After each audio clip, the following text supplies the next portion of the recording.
Welcome to the final episode of Off the Radar for the year. Did I scare you there for a minute, Brian? A little bit, yeah. It's my favorite show. Can't drop it on me like that. Yay! I knew you were the right person to bring on for this wrap up of 2025. How are you? I'm doing great. How are you doing, Emily? I'm good. I'm really glad to talk to you today and reminisce on some of our favorite episodes of 2025. For those who don't know you, they hear me say your name every week, and you've even guest hosted some episodes of Off the Radar in 2025. Brian Pietrus, associate producer of Off the Radar, thanks for coming on today and chatting with me. Thanks for having me, Emily. Always a pleasure. Yes, always a pleasure. We work together a lot, but we don't often get to record together. So it's always nice to do that. So looking forward to hearing your top 10 list for Off the Radar episodes of 2025. We did this last year. I recorded last year with Andrew Buck-Michael, who's a fellow Sinclair meteorologist. He's a big fan of the show. So he had his top 10 last year, but I thought who better this year to bring on than somebody who was deeply involved with the show this year. I think you kind of started working on Off the Radar maybe like a little over a year ago, a year and a half ago, maybe? Yeah, I think like sometime last fall in 2024. So it's been Yeah. it's been a real treat. It was hard, honestly, to narrow down to top 10 because it's just such a fun show. Every week I feel like I learn something new, and it's tough to narrow that down. I feel the same way. And I feel very lucky that every week I get to sit here with somebody who I admire and can teach me something, and a different guest in a different expertise every week. It's very self-indulgent sometimes on my part, where I'm like, I want to learn about this, so we're going to do an episode about this. But it kind of morphed too over the past couple of years from being a podcast about weather to being a podcast for science lovers, because we have everything. We're doing earth science, we're doing ocean science, we do a lot of space because I like space and I know you do too. So we just kind of pull these different interesting things. And I know since you've been on the show too, we've worked in some more environmental stories because your background is very environmental. So I love the expertise that you're bringing to the table too. Can you I think people don't fully understand your background. Mine comes from weather and meteorology, but can you explain what your undergraduate background is? Yeah, so I had a real weird I had a real weird path to my career to where I am now. I did my undergrad in environmental biology. I, a lifetime ago, briefly worked with the National Park Service for a little bit. So like environmental stuff was really my main passion for a long time. And the job market got tough in that field, but in all fields, it was around the time of like the big recession. So I went back to school for creative writing and kind of took off from there. So yeah, science and writing have always been kind of hand in hand, my main passions and my main interests. So nice to get to combine them on a fun show like this. Yeah, you smush those together and you've got really the perfect makings for a podcast, because that's what we do. We're science and we're writing. So yeah. You work a lot on the true crime side of things as well, right? So you get to dip your toes in everything here. I do, yeah. I work in true crime side at Sinclair, and I also do news and politics. I worked on a lifestyle kind of chat show as well here at Sinclair. So, I like to stay busy and keep things interesting. So cool. Well, let's keep people on their toes today and talk about our favorite episodes of 2025 for Off the Radar. So let's do it this way. Let's each kind of I'll start with my number 10, then you go with your number 10, and we could talk about, I wonder if we're going to have some crossover here where we have the same episodes. I'm sure there'll be some crossover, but I wonder if they'll be at the same time. So I'm very curious to see what you have, but should I start with my number 10? All right. Take us away. Okay, my number 10 is Santorini's Seismic Swarm, which this episode was sparked because I went to Santorini and then I came home and there was all this news about how it was rumbling. And so, of course, Santorini, if you don't know it, in Greece, it's an old volcano. It's basically just a sitting empty volcano. So there was all this buzz of will Santorini erupt again? And obviously it didn't. But I learned so much about volcanoes. I had no idea what I didn't know about volcanoes until that episode. I just thought it was so fascinating, and the guest was fantastic. He was a great communicator, and I just had a lot of fun with that episode. Yeah, that was a great episode. I was just thinking next time you got to do it the opposite way. You've got to like, do the episode and then be able to like expense the trip as a work expense, Yeah, we'll see how that goes. Okay, well, tell me what your number 10 is. My number 10 was Wave Watchers, the Science of Tsunamis. So I found it really interesting. I've lived in coastal areas for the last 10 years. I was in Los Angeles the last 10 years and now moved to New York City last year. And so, in California, you'd always see signs along the coast about tsunami evacuation zones. And even before I really knew what the risks were or how tsunamis really work, it kind of freaked me out. And so I found this episode just so fascinating and educational. I have realized that like my favorite episodes of Off the Radar are the ones where something scary and mysterious gets demystified. So I thought this was a great episode where it was very informative about the phenomenon and also had some, good safety tips for staying safe. Yep. And if I recall, I think that was, if not the first, one of the first episodes of 2025, kind of on the heels of that 20th anniversary of the 2004 tsunami in Indonesia. That was a heavy episode, but it was a good one. Yeah, that December episode was so fascinating that this came on the heels of getting to talk to, getting to hear from someone who survived it was unreal. So it was a cool kind of two-parter to hear the survivor story and then kind of learn the science of tsunamis and how to stay safe and how to get away from those evacuation zones when something happens. So it was cool. Mm-hmm. Cool. All right. My number 9 is an episode you're familiar with. It is all about sharks. And this episode, I loved this episode because the interview was good, but really my favorite part was your narration at the beginning. Because Thank you. It became very apparent, like, you're a great writer, but then also you're a great tracker, like tracking that. I remember where I was when I was listening to it, and I had goosebumps because I was like, oh my gosh, Brian is so good at this. It was just such a really personal but heartfelt and interesting narration at the beginning. So I loved that episode. I really appreciate that. Thank you, Emily. It was my first time ever recording anything, so I was really, really nervous. I must have re-recorded and listened to it about a dozen times. So yeah, I was very in my head about it, but it was really fun to work on. Yeah, you would never know it was the first. Thank you. I really appreciate that. And thank you for giving me the opportunity to do that. That was so cool, so much fun. I never dreamed of getting to do something like that. So that was a real treat for me. Awesome. Cool. All right, what's your number 9? So my I wasn't sure how to do this because it was a two-parter, so I kind of lumped this as 9 and 8. I'm not trying to cheat. It's not a cop-out. I just didn't know how to. I have one of these two on my list, so go ahead. Perfect. Yeah, it was Evolving Everest parts 1 and 2. We talk about climate change causing ice at the poles to melt, but we don't really talk much about alpine glaciers and ice bodies melting. And I just found this so interesting, the way, we're uncovering pieces of the past and learning more as ice melts. And, climate change is such a devastating thing and there's so much to talk about in that field, but this was such an interesting element of it that we never really hear about. And I thought it worked out so well, as we were talking just now about two-parters, to have one episode dedicated to the experience of a climber and then a second partnered episode dedicated to glaciologists. And I mean, this one has a century-old mystery about who first climbed Mount Everest. It was just such a cool combo of episodes for me. I loved it. Yeah, no, I agree. And I had forgotten about that intro that we did about Mallory and Irvine. So cool. And it occurred to me too, we need to check back in and do a follow-up episode with that scientist, that glaciologist, Duncan Quincy, I think his name was, because his team was going to put weather stations on Everest this past spring. So we need to check back in with him and see like how that went. Absolutely. And if they were successful and what kind of readings they get. So good reminder there. Cool, Also, cool.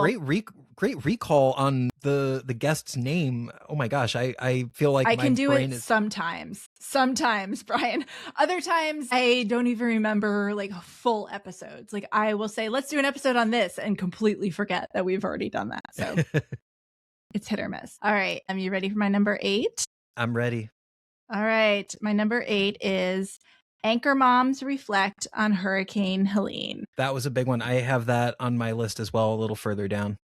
Yeah, that was a good one. I think this one I liked for one because Katie and Karen are so great. And Anchor Moms is no longer in production, but the episodes are still there. So I highly recommend, especially if you're a parent, to go back and listen to their episodes. They're just such a great duo. They're heartfelt. They lived through Hurricane Helene in Asheville, and they're parents and they're news anchors. And so they had great insight into what you need to survive a hurricane with your family. So it was great. It was weather, it was a human story, it was all the things I love about Off the Radar kind of combined into one, that human interest story plus the weather and the teaching about weather. So that was my number 8. That was a good one. That was a really powerful one for sure. Cool. So do you not have a number 8 because of your smushed together? Exactly. I'm sorry. Well, good, because you want to know what my number 7 is? What's your number 7? Everest. Perfect. So Perfect. Well, which one? But I cheated. But I put them both into number 7. That was my cheating. Okay. I mean, I guess probably. And if you didn't listen to them, one of them is an interview with Scott Thuman about his hike to base camp. And then it was supposed to be one episode, and his story was so great. And then the scientist, Duncan Quincy, he was so great as well. So we wound up splitting it into 2 episodes so they wouldn't be too long. So highly recommend everybody goes back and listens to that. It's kind of an evolving story, not only with the melting glacier, but also with that boot that they recovered. And they're still trying to figure out who climbed Everest first. So ongoing dilemma there. Okay, well, do you have a number 7? I do. My number 7 was Rip Currents, Tech Tools for Survival. Kind of similar to the tsunami episode. Rip currents just really scare me. Every time I go in the water. They're scary. They are, yes. Isn't it like one of the number one causes of water fatalities? Yeah, and in hurricanes, it's like one of the biggest killers when it comes to hurricane fatalities. So when we were talking about hurricanes as a whole, like rip currents continue to kill people, whereas all the other deaths are kind of going down from storm surge and inland flooding. Absolutely. Yeah. It's like every time I go into the water, especially at the ocean, I'm always reminding myself, like, swim parallel to the shore, to the shore. And like, thankfully I've never had to use that, but it was just this episode was just another really good one where something scary and universally heard of, but maybe not universally known or understood, was broken down with really applicable safety advice, which is, I think, like I said, my favorite category of Off the Radar episodes. Cool. Well, hopefully it brought you some comfort. It did, definitely. Awesome. Okay. Well, let's move into number 6. Number 6 is a recent episode for me. It was space debris, which this episode was so fascinating to me. Like, the more I learned, and the guest, Jonathan McDowell, I just Googled like space debris and I found him, and I saw some YouTube videos with him, and I reached out and he immediately responded and was like, yes, I couldn't have picked a better guest because this guy is the most knowledgeable person on space debris. He has to be in the world. Like he was fantastic. So I learned so much from him just about what's floating around up there, the long-term plan, whether we should be concerned about stuff falling from the sky on a daily basis. So very fascinating. That was a wild one. I like I said, there was too many to pick, so it didn't make my list, but I did really enjoy working on that one and listening to that one. He was such a great guest, and it's a very relevant topic that it seems is only going to become more relevant as time goes on. Yeah, and that story about the Tesla in space and Elon Musk was just wild to me. It sounded made up. I know, it's stranger than fiction. It was wild. Yeah. All right, what do you have for number 6? Number 6, I had deadly debris flows. Like I said, lived in Los Angeles for 10 years, and in out west and especially in Southern California, wildfires are unfortunately just kind of a part of life. They happen every year. There's wildfire season, and it's something that gets talked about a lot. And I just found this topic so interesting because it's like you would logically think, you know, great, there's rain coming after all the fires. This is going to like re-dampen the soil, re-wet the plants. It's going to prevent future, further fires. And it just causes so much further devastation. I think it's been a while since I've listened to it, but I think actually more devastation typically and property damage or death than the actual fires, Mm-hmm. which is just wild. I luckily never witnessed them myself, but I saw their aftermath many times in California, especially in canyons and in the mountains. And yeah, it just was such an interesting topic that, again, it's this piece of the larger story that doesn't really get talked about or I think really understood enough. That was a really interesting one for me. Cool. Yeah. And, as scary as that one was, it was comforting to know that there are these new tools that are helping with it. And with that one, the National Severe Storms Laboratory is using mobile radars to kind of track where these heavy downpours could be and where debris flows could be. So they're doing a lot of work in that area, which is great. All right. My number five. We're in the top 5 now. Number 5 is, and this one, talk about scary and like being so scared during an episode. The recount of the Hurricane Hunter flight into Hurricane Hugo in 1989 and being classified as the most turbulent Hurricane Hunter flight of all time. So this was a 2-parter where I talked to Jeff Masters, who was on that flight in 1989. And it is terrifying. I'm scared of turbulence anyway. So to hear about this plane and like they defied the odds by coming out of this hurricane. I mean, they were losing engines, they were plummeting close to the ocean. The whole thing was just a disaster. So listening to him tell that story and then also listening to Josh talk about the new data that shows that was indeed the most turbulent flight. And this episode came out in the spring, I think. So I'm curious too, like there have been some pretty turbulent flights in the 2025 season. So I'd like to check back in with them and see what those bumpiness factors are for some of the more recent storms like Melissa. Yeah, that would be a great one to do a follow-up on. That episode was wild. That's like they're not living in our reality. A normal day at work for them is like an action thriller movie for most of us, Right. Yeah. It makes my nervousness on a Southwest flight seem ridiculous in comparison. Okay, well, what do you have for number 5? Number 5, I had When the Lights Went Out, the anchor moms reflect on Helene. Not much more I can add to it other than to say it was just felt like such an important episode. This was really devastating to hear about, not just a story of survival in Hurricane Helene, but also a story of trying to keep your kids safe in the midst of it, including emotionally safe.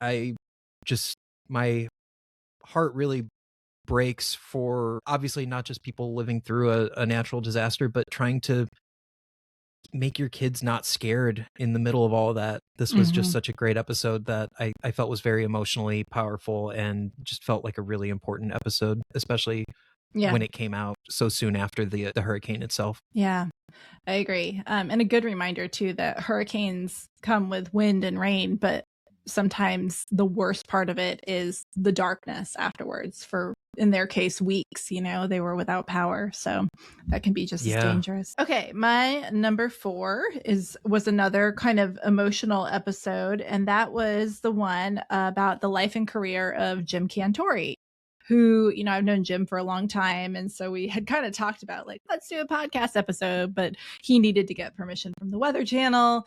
We needed to get on the same schedule. We wound up recording it, I think at like 7 p.m. one night. So we finally got on the same page, but he was just so honest kind of about, personal things in his life that affected his career and has affected, how he operates. And it was a really fun, but also just a great episode into just the insight into what it's like to be a meteorologist for 30 years in the public eye. Yeah, that was a great one too. There's so many good ones. We're getting hit after hit here.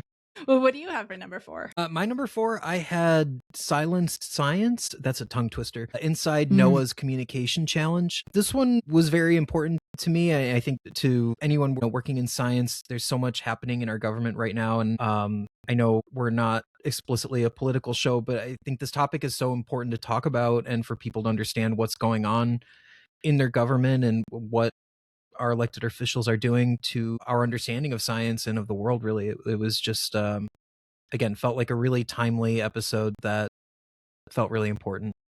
Mhm. Yep, I agree. It was great to get the insights from 2 former NOAA scientists. You know, these were not people who were bitter or angry. These were people that were informed and science first. And so they were also both great communicators. So it was really nice to hear Yes. from both of them and to hear them talk with each other and kind of brainstorm some ideas of like, people need to know about science. How do we get people to know about science? Let's put the past behind us of whatever, you know, has gone wrong, but let's move forward Right. and show the world what NOAA's doing and what all scientists are doing. So, yep, I'm glad Yeah. that you had that because it didn't quite make my list, but it was one of my favorites too. That's awesome. Cool, cool. All right. Top All 3. right, we're the top 3. Man, and I loved looking at these because like it made me so happy to like remember putting these episodes together and how much I got out of these episodes personally. And I'm just so appreciative of the guests that we've had on this show too. And with that being said, one of my favorite people in the whole wide world is on my number 3 episode. And it was Kim Cloco McLean, and it was after the flood. And it was all about the Texas flooding and the Yes. watches and warning system and communication and what can be done differently. Kim is a social scientist, and she's also just like a super amazing human being. You know, anybody who's ever met her or had a conversation with her adores her and respects her. So I was thrilled to be able to get her on the podcast, to get her insights, to get her emotion. She's a mother, and so to hear the stories from Yeah. these, you know, families that dealt with this, it weighed heavily on her. And I think that's important for scientists to have that emotional touch when making decisions because it helps us know, you know, that the forecasts we make, the decisions we make, the communication style we have, it affects people, it affects lives. That was a good reminder of that. It was a hard one to put Yeah. together. It was one of those where I think I may have cried a couple times during the editing process, but it was just a really important episode to Yeah. me. Yeah, I agree. It was just such a tragic event, and it was, yeah, very powerful to have someone who, like you say, can speak to both the science side and the emotional side weighing in on it. Was a really unique perspective that I think was really um hit really hard. It did. Yep. All right. What did you have for number 3? My number 3 was shark myth Yay! versus reality. Maybe a little biased on this one, but That's it the was just whole such a point. That's why we're doing this, to be indulgent on what we like. it was just such a fun episode to research and to conduct the interview. Like I'd said earlier, you know, some of my favorite episodes are the ones that can demystify a scary unknown thing, and sharks are it for me. I've always been really freaked out by them ever since I was a kid. I think of them as living dinosaurs, Mm-hmm. but Me too. they also fascinate me. They're so wild and so ancient. And Greg Metzger was such a wonderful guest, and my interview with him really gave me some solid information, and I felt very comforted with that information. I actually swam in the ocean quite a bit this summer. Honestly, I think Oh, more times this summer than like the past few years combined, and it gave me a lot of helpful tips to give my friends for staying safe at the beach. That was, you know, anytime I would tell people, I just wouldn't like shut up about sharks all summer, especially when we'd be going to the beach with friends. You know, I'd be telling friends, and you know, less relevant now in December, but I would always be telling people, you know, stay in groups in the water, don't go out alone, limit your time in the water. If you see seagulls diving in the water or lots of fish jumping out of the water, get out real fast. So it was a fun one that really was a highlight for me of the year. awesome. Cool. Yeah, I agree. Sharks are terrifying. So the more we know, the safer we can be. All Absolutely. right. Well, my number 2 was almost my number 1, but it got bumped. Hmm. But it really truly was a top contender for number one. And this was my interview with Adam Met from the band AJR. And it was all about climate communications because he's the bassist in this band with his brothers, AJR, but he's also a climate scientist. And I discovered this while at a concert. And I was like, I got to get that guy on the podcast. And it took a while, but we got him on. Unfortunately, he was trying to promote a new book, which always helps entice people to come on. But it was just so, for one, I was starstruck. And two, he and the band gave us permission to use their music in the episode. And so that for me was like a total game changer, being able to weave different songs depending on what we were talking about. And I know their music so well that, and I kind of consulted with my son, who's a big AJR fan, like, hey, what are some songs that are about climate change or about weather? Or the environment, and he gave me some ideas. So we kind of wove those songs through the episode, and it was just so fun to edit, and I worked so hard on that episode. And it's one of those that I do sometimes go back and listen to because it's also very inspirational.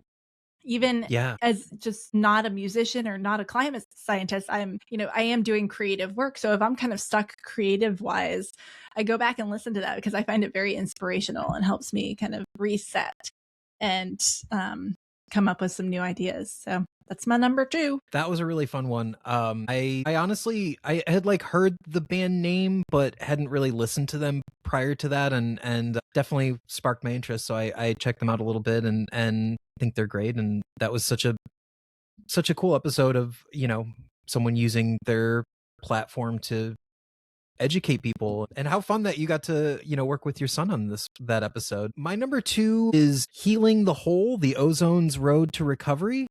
What can I say? I love a happy ending. I think it's great to celebrate some good news. Obviously, it's not like pat ourselves on the back, all the work is done, but great milestone to celebrate. And in these times we need all the good news we can get. So I thought this was such a cool Earth Day episode to talk about the progress that we've made and kind of what the future looks like in terms of what that continued work looks like. Awesome. I'm glad you picked that one because I kind of forgot about it. But you're right. And I feel like that came at a time where we really needed some good news as well. Yeah. So that was a timely episode and it was very uplifting. So good pick. Good pick.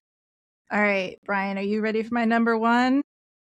I'm ready. Let's hear it. All right. My number one was a look back at Hurricane Katrina with National Geographic. So this was a really interesting episode, and I think that's why I liked it. It wasn't your typical interview.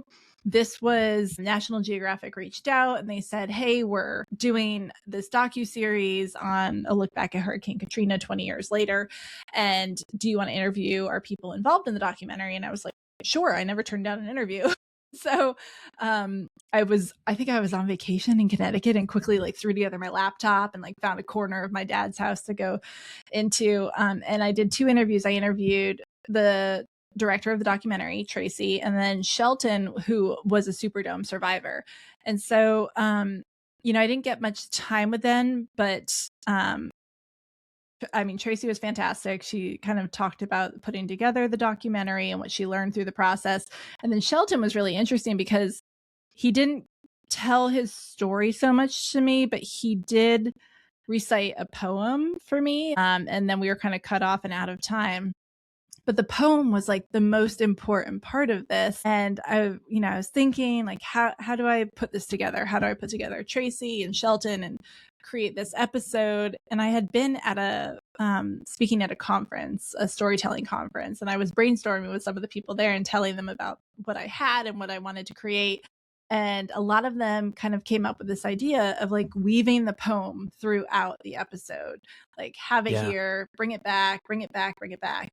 So that's what I did. And then I found some great music to kind of lay under it. It was New Orleans jazz music. And so I love the flow of that episode. And, we did at the National Weather Desk, we did a 20-year anniversary special on Katrina as well. And I created a package for them that kind of went with this and teased to the podcast. So it was a whole bunch of material that all kind of went together. All this content came together and it was just a real pleasure to work on. But once again, emotional and just a good reminder of how far we've come in 20 years too. Absolutely. No, I loved that episode, and I remember you messaging me telling me you were struggling with the format, excuse me, just for how to structure the episode, and you sent over a demo to me, and I was like, this is amazing. What are you talking about? This is great. So I thought you did such a wonderful job weaving those through. I thought it worked really well, and yeah, it was a very powerful episode, very emotional, but very interesting to learn about. I honestly didn't, going beyond the headlines of like things at the Superdome and actually getting to hear about the human experience there, and yeah, that was a very powerful episode. Yeah. Cool. All right. You got a number one? I got a number one. My number one is The Year Without Summer. Mm.